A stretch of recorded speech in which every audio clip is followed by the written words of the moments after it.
ఈసారి పార్లమెంటు ఎన్నికల్లో దేశ ప్రజలు విలక్షణమైన తీర్పునిచ్చారు. బీజేపీ అబ్కీ బార్ 400 పార్ నినాదాన్ని స్పష్టంగా తిరస్కరించారు. అలానే రాహుల్ గాంధీ పాదయాత్ర కాంగ్రెస్ను అధికారంలోకి తీసుకురాలేకపోయింది.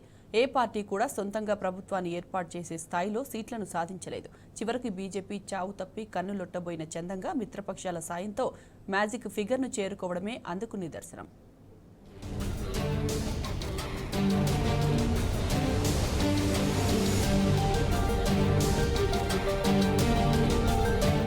2024 సార్వత్రిక ఎన్నికలను అటు ఇండియా కూటమి ఇటు ఎన్డీఏ కూటమి చాలా ప్రతిష్టాత్మకంగా తీసుకున్నాయి.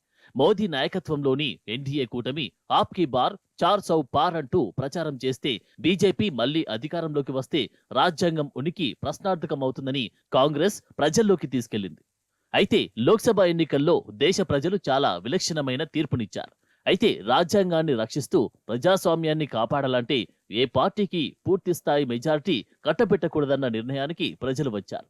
అందుకే ఏ ఒక్క పార్టీకి పూర్తి అధికారం ఇవ్వలేదు. ప్రభుత్వాలు ప్రజల చేతిలో ఉండాలి కానీ పార్టీల చేతిలో కాదని నిరూపించారు. కేంద్రంలో ఏ పార్టీకి పూర్తి మెజారిటీ ఇవ్వలేదు.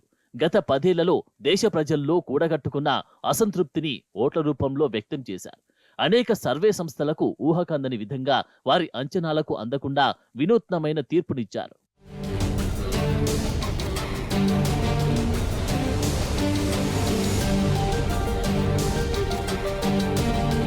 ముఖ్యంగా బీజేపీకి కంచుకోట అయిన రాష్ట్రాల్లోనూ మోదీ మంత్రం పనిచేయలేదు.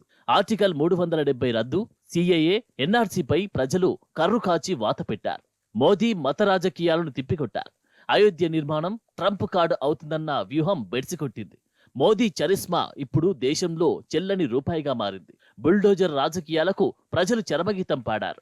అనేక మంది బీజేపీ సీనియర్ నేతలు, మంత్రులు పరాజయం చెందారు. ఉద్వేగపూరిత ప్రసంగాలు, మత రాజకీయాలు ఎన్నికల్లో ఎల్లప్పుడూ ఓట్లు రాల్చవని తాజా పార్లమెంటు ఎన్నికల సరళిని గమనిస్తే స్పష్టమవుతుంది. 2 దఫాలుగా కేంద్రంలో అధికారంలో ఉన్న బీజేపీ ఈసారి గెలిచి హ్యాట్రిక్ విజయం సాధించాలని కలలు కన్నది. కానీ దేశ ప్రజలు మాత్రం ఆ పార్టీ ఆశలపై నీళ్లు చల్లారు. ఏ రాష్ట్రంలో అయితే మత రాజకీయాల మారణహోమం సృష్టించి 2 సీట్ల నుంచి కాషాయ పార్టీ ఈ స్థాయికి ఎదిగిందో, ఇప్పుడు అక్కడి నుంచి ఆ పార్టీ పతనానికి బీజాలు పడ్డాయి. దేశ రాజకీయాలను శాసించే 80 ఎంపీలు ఉన్న యూపీలో గతంలో కంటే చాలా తక్కువ సీట్లలో బీజేపీ విజయం సాధించింది. యూపీ ప్రజలు కమలం పార్టీకి కర్రు కాచి వాత పెట్టారు. యోగి ఆదిత్యనాథ్ జంగిల్ పాలనపై తమ ఆగ్రహాన్ని ఓట్ల రూపంలో వ్యక్తం చేశారు.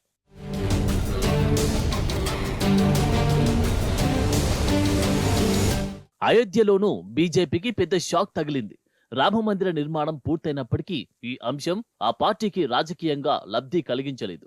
అయోధ్య టెంపుల్ ఉన్న ఫైజాబాద్ పార్లమెంటు నియోజకవర్గంలో కమలనాథులకు దిమ్మ తిరిగే షాక్ తగిలింది. ఆఖరికి అక్కడ బీజేపీ నుంచి పోటీ చేసిన అభ్యర్థి లాలూ సింగ్ పై ఎస్పీ అవధేష్ ప్రసాద్ విజయం సాధించడంతో టెంపుల్ సిటీలో కమలానికి గట్టి ఎదురుదెబ్బ తగిలింది.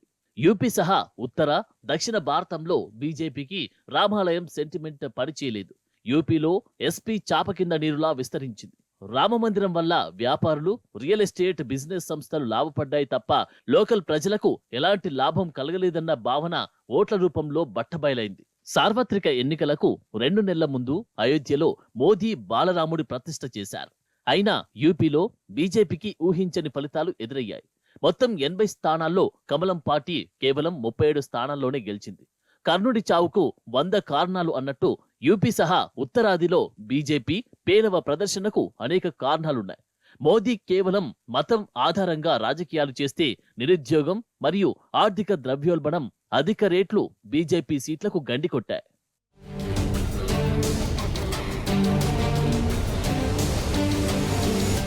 ఉత్తర భారతదేశంలో బీజేపీకి ఎదురుగాలి ఇప్పటికిప్పుడు వీచింది కాదు. పంజాబ్, హర్యానా, ఢిల్లీ, యూపీలో రైతుల ఆందోళనలు కమలం కొంపముంచాయి.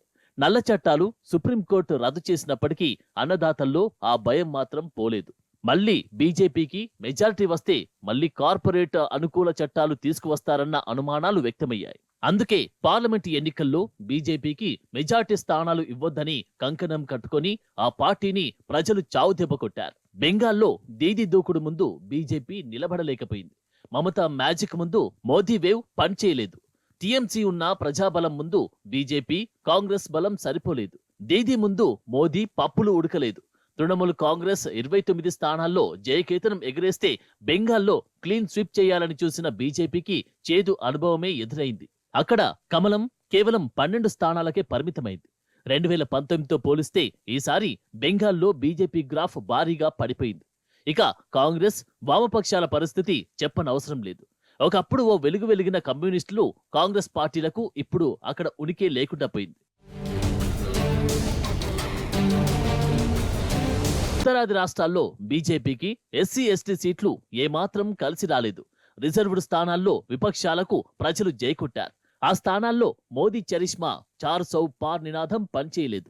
గత పార్లమెంట్ ఎన్నికల్లో బీజేపీ దాని మిత్రపక్షాలను ఎస్సీ ఎస్టీలు ఆదరించారు. కానీ ఈసారి అదే ఎస్సీ ఎస్టీలు బీజేపీకి వ్యతిరేకంగా నిలబడి ఇండియా కూటమికి మద్దతుగా నిలిచారు. బీజేపీ తిరిగి అధికారంలోకి వచ్చేందుకు ఉత్తర భారతదేశంలో మధ్యప్రదేశ్, గుజరాత్లో కీలక పాత్ర పోషించాయి.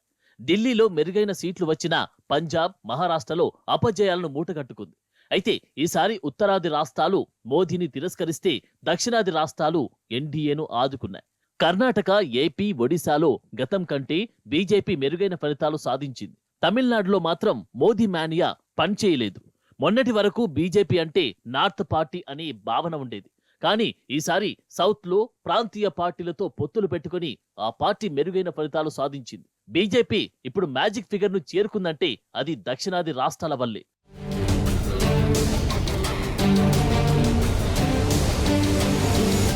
మరోవైపు ఇండియా కూటమి అధికారంలోకి వచ్చేంత స్థానాలను సాధించలేకపోయింది.